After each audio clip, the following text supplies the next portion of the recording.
next deck type we're going to do is heroes. As you can see here, this is a 60 card pile hero deck. And the reason for that is these guys play ultra defensive. Just like the king here, Alero, the King of Kingdoms, he's a paladin. And they want to play extremely defensive to protect him. Heroes are a utility deck. They can be played in different ways. One, defensive like this build. You can play offensively and be super aggressive. Or you can play a little bit of a mid-range combo. But the best way we found that this deck works right now in the current card pool is defensively. So we're going to get right into this. So we're going to start off with Alero himself, the kingpin.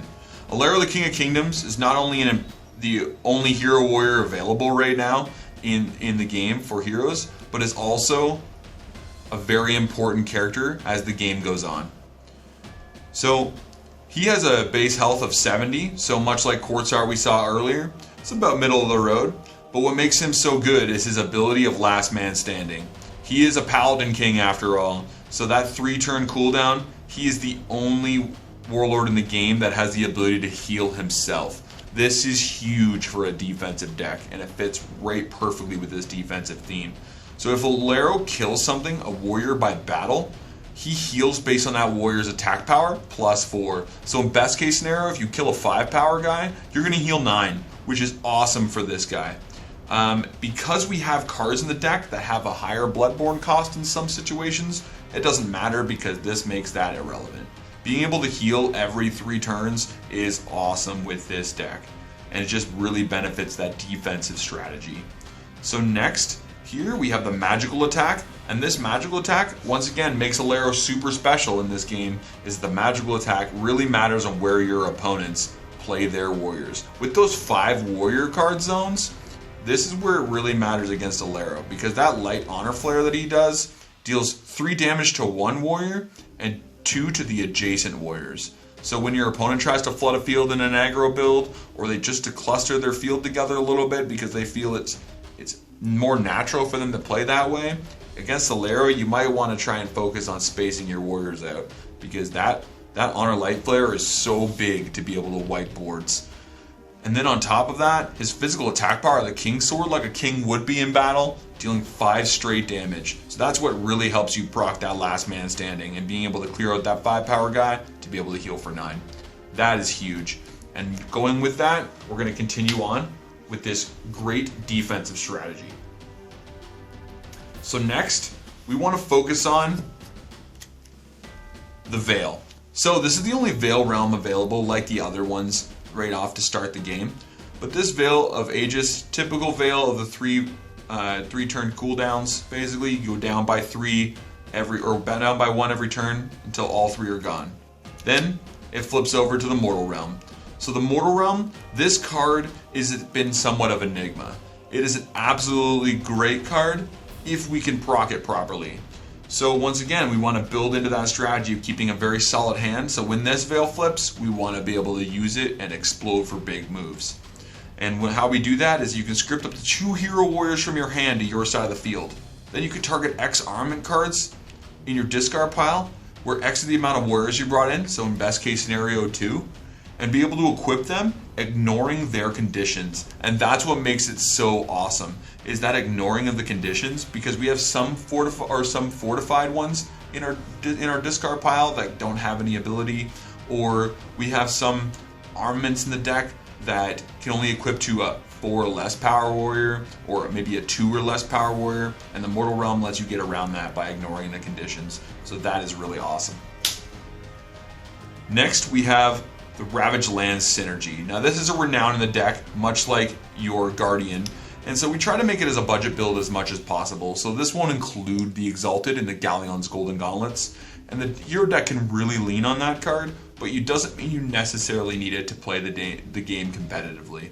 And this right here really helps you do so. So yes, it's a renown, and this we're trying to favor the budget build, but this here is pretty cheap renown to get your hands on right now at this point in the game. And it has a 6-turn cooldown, which is steep, but that doesn't really matter because the turn you activate this card is the turn you're going to try and push for game. We joke around saying that heroes are more like a turtle deck. They're going to turtle, take damage, and then do one big explosion of offense. And this is the card that lets you do so. So this got to be a pretty powerful card, right? Well, this card allows you to manifest 5 of these warrior statue tokens. So you just get 5 guys off of this. That's awesome. Not only that, 5 power. So you just get 5 guys with 5 power. That's amazing, right? Well, it also has blockade. So these are the warriors, as you can see, they're made of stone. And that blockade means that warrior can't attack. So going back to this, why would we ever want to make 5 guys with blockade? That doesn't seem very offensive. Well, the next line of text here says all warrior statues on your side of the field not only lose blockade, but they also gain valiant. So losing blockade, meaning that all of these stone soldiers can now mobilize, that's awesome. So you just put 5 power guys on the field, and now there's 25 power represented there. That's huge. Not only that, is they gain the hero keyword valiant. And valiant is the first time they were to take lethal damage this turn, they survive with 1 health. So when you have your opponent's got a big field, you can just crash these guys in because they all are mobilized. Now that effect lasts for the whole turn cycle. So that means under your opponent's turn, these are still can deal damage. Also, these still have valiant. So that's awesome to make sure you have defense for your guys that are able to punch back.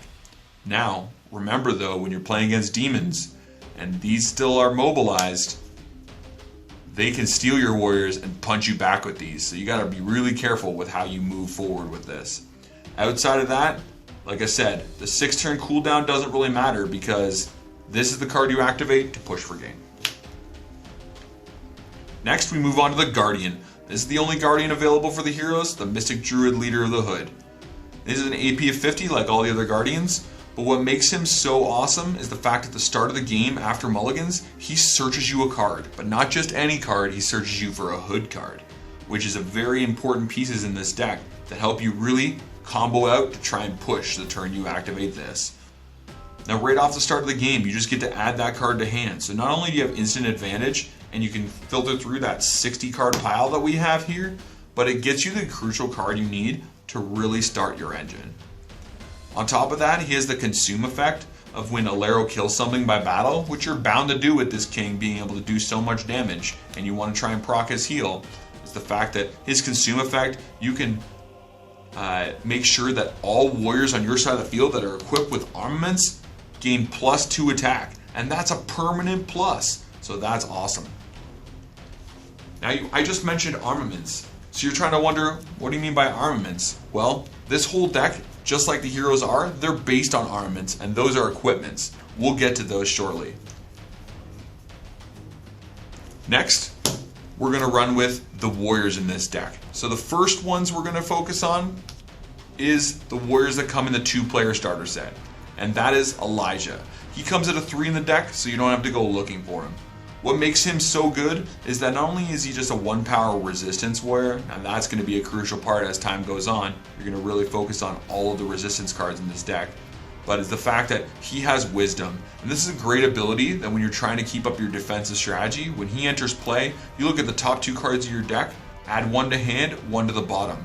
So this is another way to really cycle through that 60 card pile, but also a really good way to focus on putting cards at the bottom of your deck maybe for late game, or really just adding those crucial cards you need to try and defend yourself early on.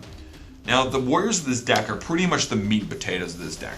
So we really want to emphasize the fact that these warrior count, I believe it's at 15, is absolutely integral to make sure that you last until the turn you activate your stronghold.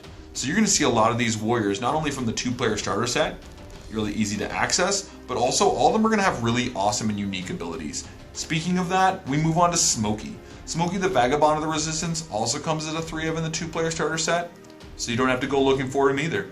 And he has Plunder. So Plunder is the great mechanic where you cut your opponent cuts the deck, and you get to draw a card from wherever they cut to. So once again, like your Wisdom, creating that great hand advantage and allowing you to dig deep into that 60 card deck. Next, we have Surmtar, the Resistance Avenger. Now he is awesome in this deck. because he has this great ability of retaliate. Now retaliate is awesome for a defensive strategy style deck like this one, because if your opponent is playing a lot of really big guys, like if you're playing against the aggressive Titans, or if you're playing against orcs that have powered up their field, this retaliate really good because you can throw this 1 power warrior into a bigger warrior, and it doesn't matter what if he dies or not, because the damage that he takes from that battle, which is going to be pretty big, is now dealt directly back to your opponent's warlord. And this is awesome because when your opponent's playing a 10 or 11, have a 14 power guy, you can just throw this in and deal that residual damage, which is really crucial for the deck.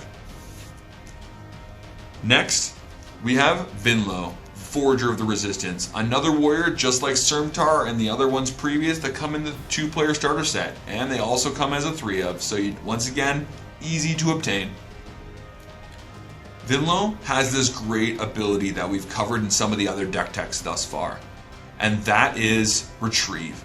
Retrieve is a phenomenal ability in the game in general, but more so in the hero deck, because Retrieve lets you add back any unified or fortified card that is a hero card back to your hand. So that is absolutely awesome when you're trying to get some of those armaments that you put to your discard pile, maybe get some of those hood cards that let you really synergize your deck, but ultimately get back those really pesky Fortifieds that help you solidify and stop your opponent for as long as possible until you can get to your stronghold turn or your big push damage turn. Next, we're going to move on to cards you find, warriors you find in Ravaged Lands. And the first one is an uncommon known as the Fandorian Freedom Fighter. Now you notice he's a Fandorian and not a resistance warrior. So does it hurt the consistency of the deck? Not really. One, because he really works well with another card in the deck, but also there's a card in the deck that makes him a resistance warrior. Ultimately, you play this guy because of his abilities. Once again, he has that awesome retrieve ability, just like Vinlo, so it's another way of recycling those great defensive cards or even those great offensive cards when you need it. But he also has the ability of Swipe, and Swipe is a really cool ability that allows your opponent loses 1 card when he comes into play. They have to discard that card from the hand, and it really helps those really tempo-y swing decks when aggro decks are really trying to use all of their resources to their advantage, and you can strip 1 from their hand, being that defensive strategy.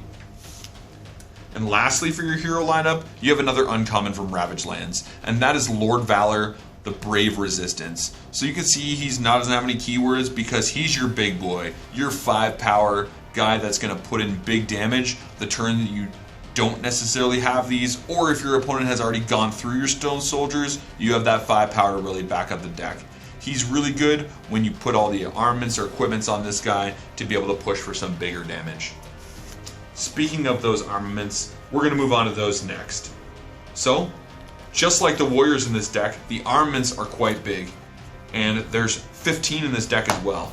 And we're going to start with the ones that come in this 2-player starter set. Starting out with Shield of Undying Valor. The Shield of Undying Valor comes as a 3-of, so once again, easy to obtain. And what makes the shield so good is the fact that it not only equips to a hero warrior on your side of the field, but it equips to the warrior equipped with this card cannot be destroyed by battle or by card effect. Yeah, that's right, battle or card effect. And if they were to be destroyed, you can destroy this card instead. That's what makes this so awesome. So they go to destroy it with a board clearing effect, a targeting destroy target warrior effect. You can just pop this shield and save your guy.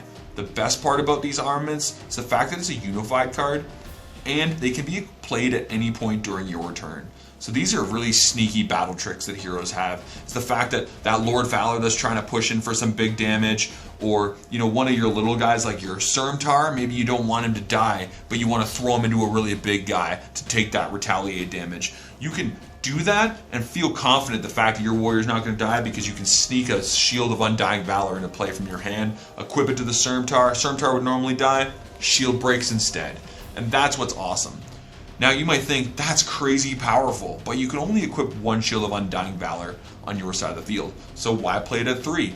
Well, it can be played from the discard pile. And that's what's really awesome about some of these equipments you're going to see, is that these armaments can be re-equipped from the discard pile. Some with a cost, but with the shield does not have a cost. That's what's awesome about this card. It can only have one shield equipped, and it can't re-equip from the discard pile the turn you send it there, but that's okay, because when you have 3 of them, you can have a nice battle tricks of being able to attack with a warrior. That warrior may die. You can sneak one of these in from your discard pile, protect your warrior, it breaks. You could have another warrior attack, take a second one, put it in, take the hit, it breaks. Now you can't re-equip the one that's already been sent there that turn, but that's why we play it with 3. So you have 3 instances of the ability to save your guys during your turn. Or if it's on your equipped warrior at that point in your opponent's turn, you can still pop this to protect it. Next we have Peltable Lion. So Peltable Lion comes as a 3 of in the 2-player starter set as well. And Peltable Lion is a great armament card. Not only is it similar to the power level of the shield, is the fact that it bestows +2 attack to the equipped warrior. The shield does not give any boost. But this makes the equipped warrior not be able to be targeted by opponents' unified or fortified cards. So those pesky destroy target warrior, bounce target warrior, steal target warrior, you can't do that when the pelt's equipped. And awesome battle tricks is not only does it give it +2 attack, but it also makes it so they can't be targeted. So when your opponent tries to do one of those pesky fortifieds, you can equip this from your hand at an instant speed. On your turn, or on your turn if it's in your discard pile, you can just sneakily just jam it in there. The best part is that this card is not limiting like the shield is that you can have multiple pelts equipped at the same time. You can have 3 pelts equipped to 1 warrior, you can have 1 pelt equipped to 3 different warriors, it doesn't matter. If you're activating it from the discard pile, it does have a Bloodborne 2 cost, but that's okay because once again, Alero can heal himself. So ultimately, this is just a really sneaky card, but it's another way of getting that extra little chip damage in when you're trying to keep your warriors alive or push for big damage. Next, we have Hopebringer, Sword of the Resistance. Now Hopebringer comes in the 2-player starter set as a 3 of as well. So once again, you don't have to hunt for any of these cards. What's great about the Hopebringer is that it is a straight +5 power to a warrior. Now it can only equip to a resistance warrior, so you can't be equipping it to your freedom fighter, and you can't equip it to your statue. Maybe you can with a card later on in the deck, but either way, you have access to 13 other warriors in the deck that this thing can equip to, including Lord Valor himself. Not only does it allow you to give you +5 attack, making this Lord Valor a 10 power warrior, but also allows you to attack an additional warrior each turn. That is what is absolutely amazing about this. Now you can't go all crafty and go, I'll attack a warrior and attack a warlord. It's only an additional attack on a warrior each turn, but that's okay because like I said, you put it on a Lord Valor and you can swing into one thing, kill it, swing into another thing and kill it. If you're trying to take down 2 5 powers, you can put this on for 10, kill it, and then equip it with a shield and make sure it doesn't die to the second attack battle going on with another 5 power warrior. This has so much utility. Not only that is the sword, unlike the shield, but just like the pelt, can be equipped multiple warriors. So you can equip three swords at one time on your side of the field, or 3 swords to 1 warrior, making that Lord Valor a 20 power warrior. Now, the additional attack each warrior, that doesn't stack, because it's an additional warrior each turn. It's not multiple warriors. But also it has the ability to be able to equip from the discard pile. At a cost of 5 Bloodborne, it's a little steeper, but once again, Alero can heal himself, and he's got 70 life to play with. Plus you're putting a bunch of guys out there with great defense. The life does not matter on this card, but the amount of payoff it gives you offensively. Next we move on to a fortified armament that comes from the 2-player starter set. This is a heroic plate mail. Now you can run it as a 2 of, it comes as 2 in the deck, but ultimately the second one probably just goes into the side. This as a 1 of in the deck is really imperative, not only for to have a nice appropriate balance of armaments in the deck, to make sure we meet a name criteria for a card coming up in this rest of this 60 card pile, but also the fact is that it's an incredible effect, and it's a fortified, so you can spring this on your opponent when it's set face down and they think they're going to be able to steal one of your guys or be able to hit one of your guys for big damage. You can just flip this. So at a cost of 5 Bloodborne, you can bestow +5 attack to the equipped warrior. That's huge. That's a power level of the sword. But what is also great about this is all other armament arm cards that are equipped to that warrior cannot be destroyed by opponents' card effects. That is crazy good.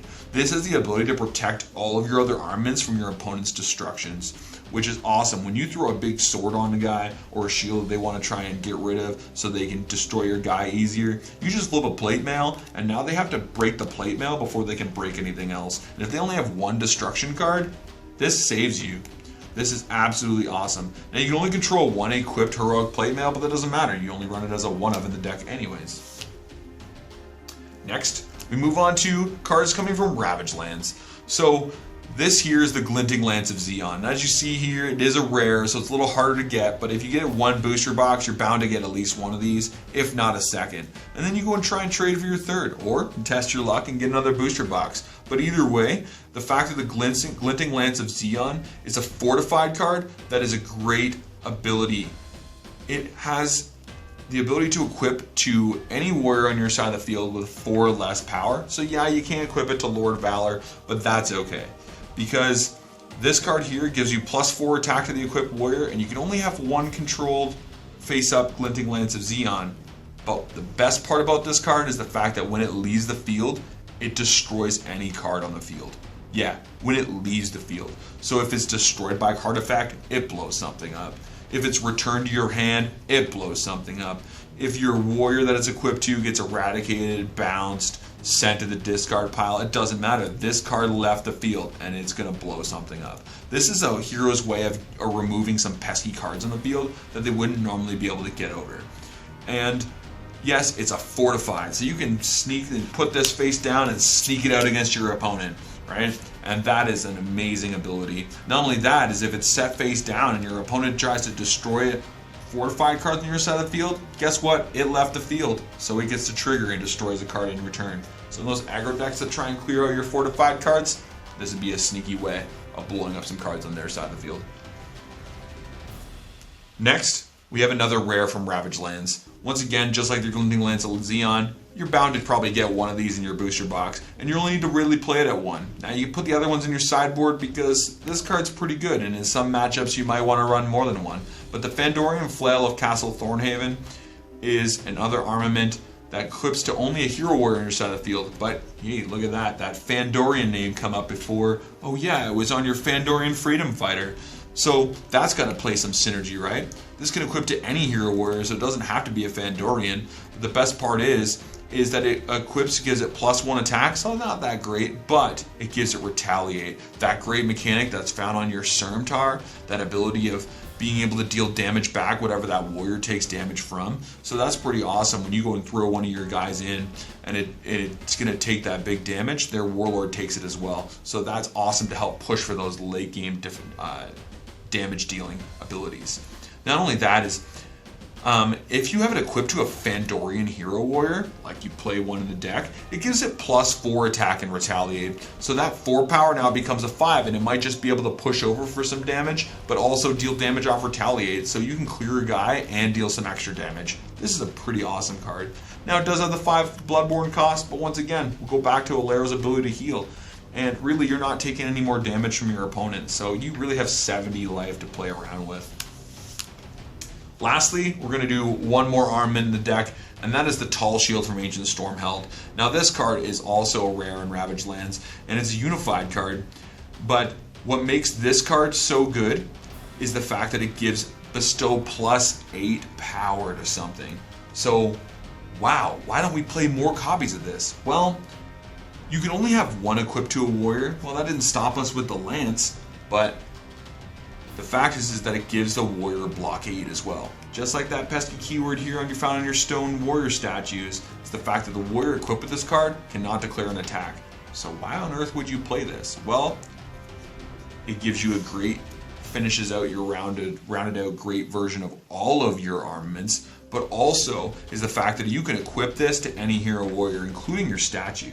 You throw this on and that statue becomes 13 power. Oh, but remember, Stronghold can remove all blockade. Not just the blockade from this, but the blockade given by the Tall Shield. So now that 13 power blockade stone warrior you have can now mobilize and now deal 13 damage. This is a very sneaky card.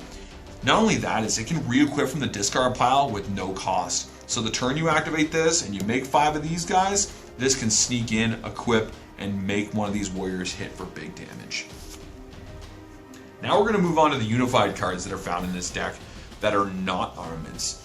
And this is your linchpin, the absolute most important card in the deck to start your engine. And this is Help from the Hood. Now, just like it came up with the Mystic Druid Leader of the Hood, the Druid searches you 1 Hood card. This is the card you want to get 99% of the time. There's a couple other Hood cards in this deck that might round out what you need specifically at the start of the game, but this Hood Druid guarantees you to get a Help from the Hood first turn, and it's typically the card that you want to try and search for. So the ability to search 3 armament cards in your deck, well, you play 15, and it sends all 3 to the discard pile. Well, why would you want to do that? Well, the tall shield, the sword, the pelt, the other shield, they all equip from the discard pile. So this is really no downside. Not only that, is it has another sneaky effect of being able to pay Bloodborne 6, you eradicate this card from your discard pile, you can target warriors on the field equal half the number of armament cards in your discard pile with different names. Well, that's a great reason why we rounded out with these 2 other cards plus the plate mail there. So you have a bunch of variety here with different names. And it's the amount of armaments in your discard pile with different names rounded down, and that's how many warriors on your opponent's side of the field that you can destroy with Help from the Hood. So this is an awesome card, and you can activate both effects in the same turn. You can also activate multiple Help from the Hoods in one turn. So if you already have one, and say you want to search another one off the start of the game, and you can really push and be able to send 6 armaments to your bin at the first turn of the game, really trying to thin out that 60 card pile and really giving you access to a great utility toolbox that these heroes allowed you to have. Next, we move on to March of the Resistance, also found as in the 2-player starter set, and it only comes as a 2, but that's okay, you only need 2 of them. And it is a unified that remains active, and this is an awesome card for the deck, because each time you conscript a resistance hero warrior to your side of the field, you get to draw a card. That is huge, just like in other legions we've already shown. Drawing a card, like in any card game, is awesome, but the ability is it's each time you conscript a resistance hero warrior. Well, guess what? Every wing in your deck outside of the Freedom Fighter is a resistance hero warrior, so you're drawing cards. Not only that, is once per turn you can pay Bloodborne 2 and conscript an additional resistance hero warrior. This card procs itself. This is awesome. You can only control 1 face up, and that's why we only run it at 2. But the fact is it's a resistance card, so that's going to come up later when we have the ability to search some resistance cards. But the fact is that this is your draw power engine. Next, we have a card that comes from Ravaged Lands, and it's a common, so you're bound to get a couple copies of these at the bare minimum. And this here's the Hood becomes the Resistance. So, not only is it a Hood card that you can search with the Druid, it's also a Resistance card which features into the rest of the deck.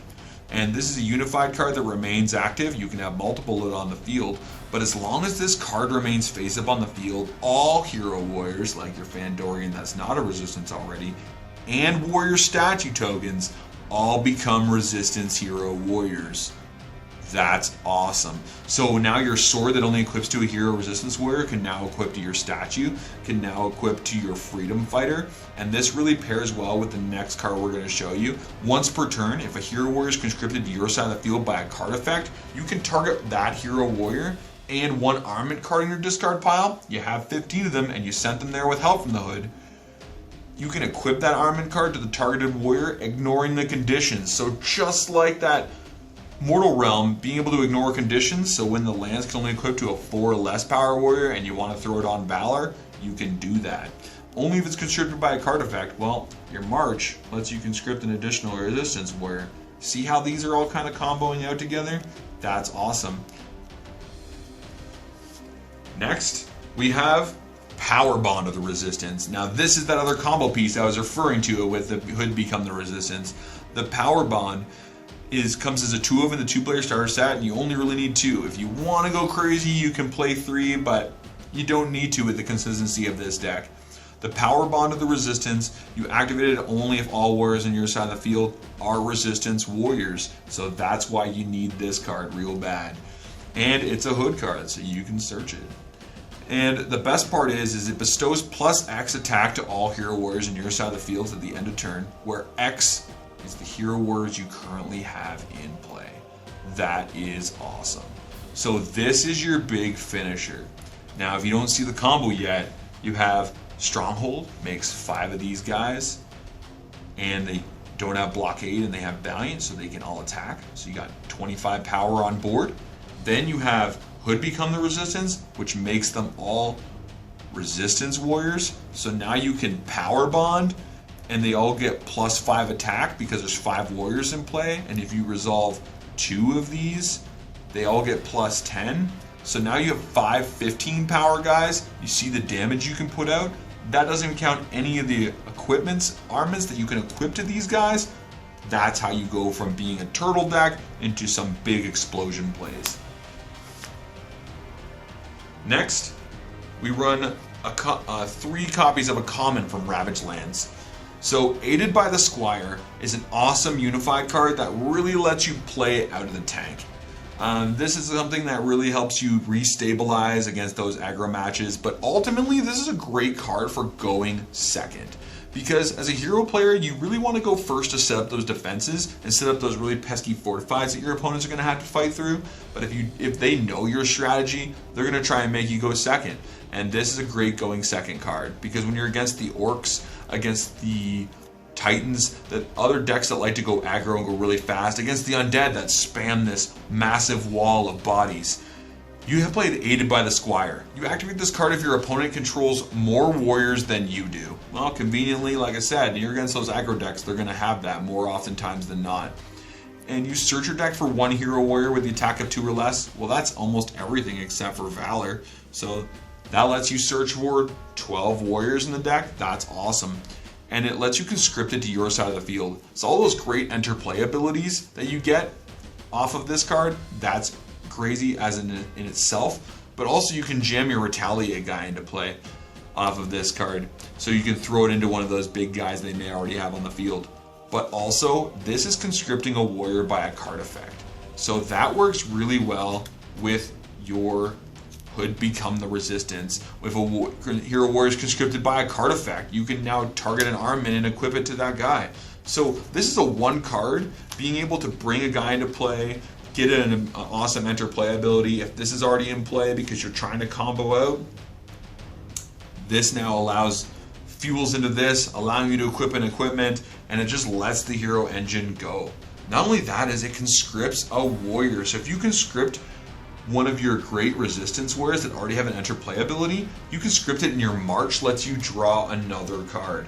See how heroes can just plow through this 60 card deck, not by just sending armaments to the discard pile with help from the Hood, but having this immense draw power is awesome for this deck. Speaking of being able to just pilfer through your deck any way you want, you have Maravins Ancient Text. This is another rare found in Ravaged Lands. It's a unified card. At the cost of 20 consume, so you're draining off your Guardian here, you can search your deck for any 2 hero unified cards and add them to your hand.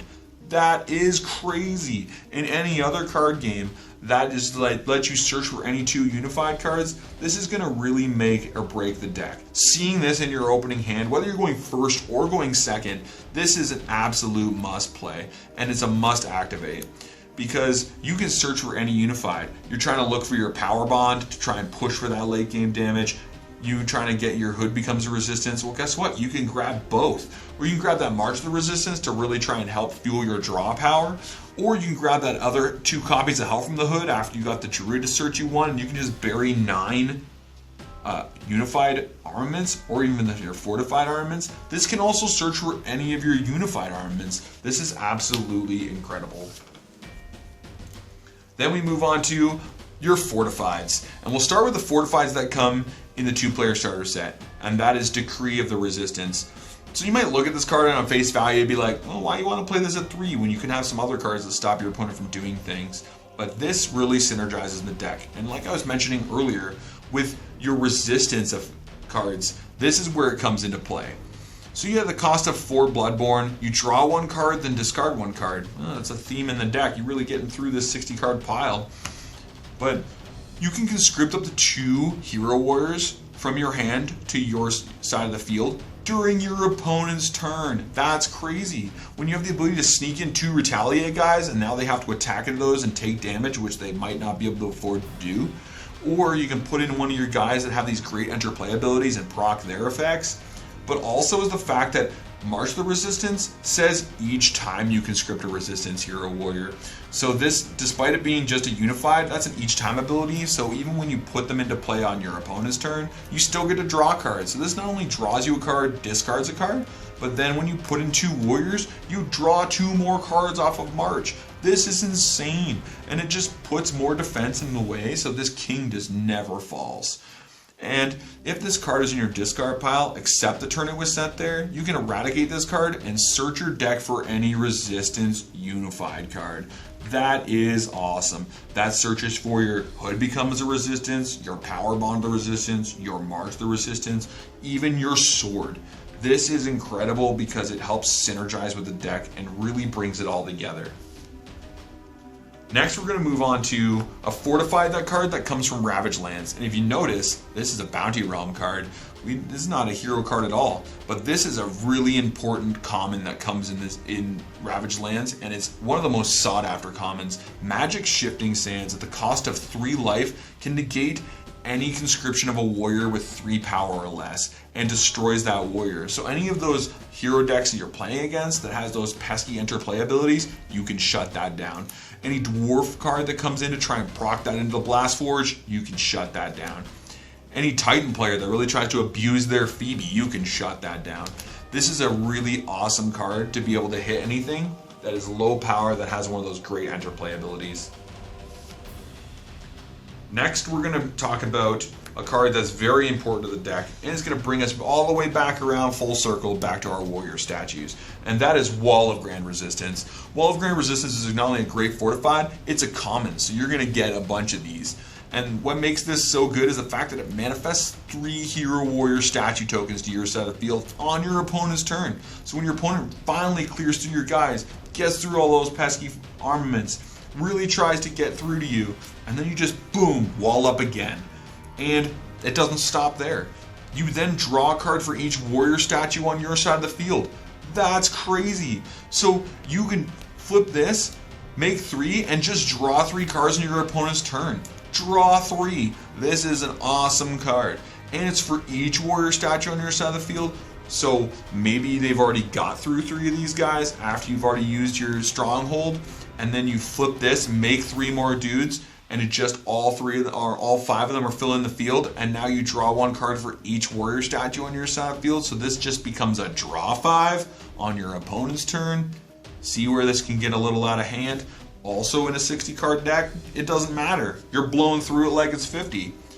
And last line effect is also very sneaky. If you control 5 warrior statue tokens after this card effect resolves, you can deal 2 damage to all other warriors on the field. That is awesome. So not only is this a great defensive card, it also lets you just clear boards if you can meet that criteria. Next, we're going to go back to a card that is found in the 2-player starter set, and it's only usually found as a 1-of in the 2-player starter set.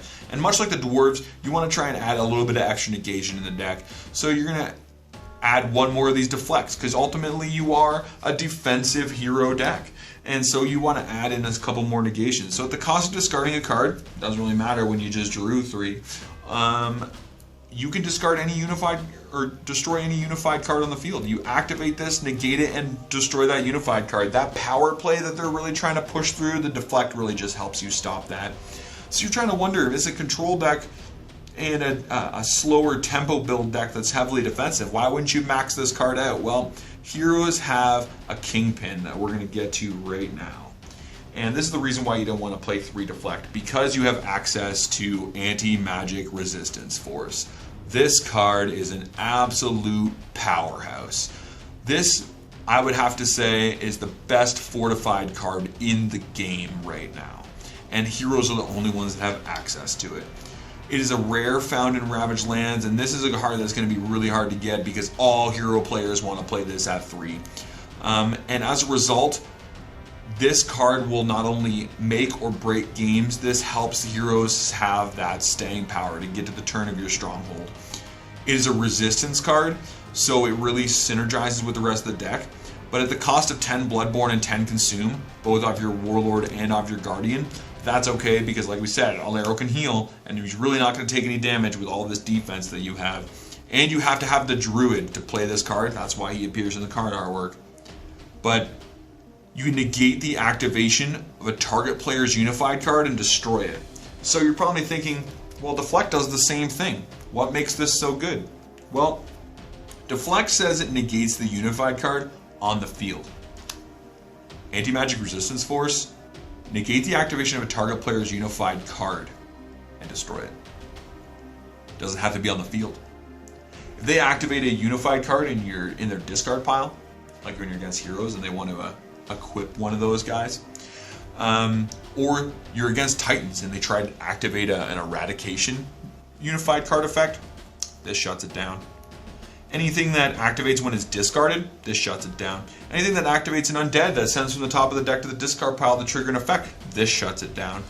See how this thing is? This will stop decks. This doesn't just shut down a turn, this shuts down all turns. So you negate the activation of a unified card, destroy it, and then the targeted player cannot activate any unified cards for the rest of that turn. This is crazy.